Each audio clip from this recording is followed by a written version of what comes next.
Hello comrades, నేను మీ మాడుగుల అమ్మాయినండి. నేనిప్పుడు పాలకూర ఫ్రై ఏ విధంగా తయారు చేయాలో చూపిస్తాను. ముందుగా ఒక కట్ట పాలకూరని చిన్న ముక్కలుగా కట్ చేసుకొని, దానిని చాలా చిన్న ముక్కలుగా కట్ చేయండి.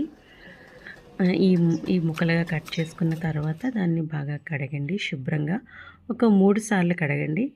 కడిగి దానిని ఒక గిన్నెలోకి పెట్టుకొని, నీరంతా పోయిన తర్వాత ఒక కళాయి వేసి, అందులో ఒక 2 స్పూన్ల నూనె వేసి, ఒక స్పూన్ పోపులు వేయండి. ఈ పోపులు వేసిన తర్వాత ఒక స్పూన్ జీలకర్ర కూడా వేయండి. వేసిన తర్వాత కొంచెం ఏగనిచ్చి ఒక 3 ఎల్లుల్లిపాయలు, ఓ 2 ఎండుమిరపకాయలు వేసి కొంచెం కరివేపాకు వేసి వేపండి. తర్వాత కడిగి పెట్టుకున్నటువంటి ఆ పాలకూరను అందులోకి వేయండి.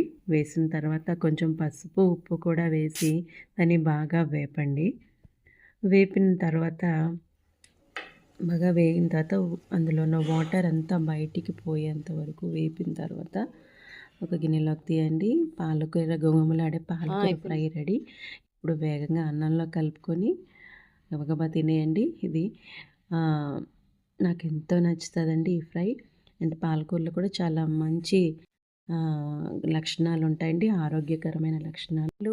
ఖనిజాలతో నిండినటువంటి పాలకూరని రోజు తీసుకున్నట్లయితే గుండె సమస్యలు తగ్గడం, కంటి చూపు మెరుగుపడడం, రోగనిరోధక శక్తి పెరగడం అనేది జరుగుతుంది.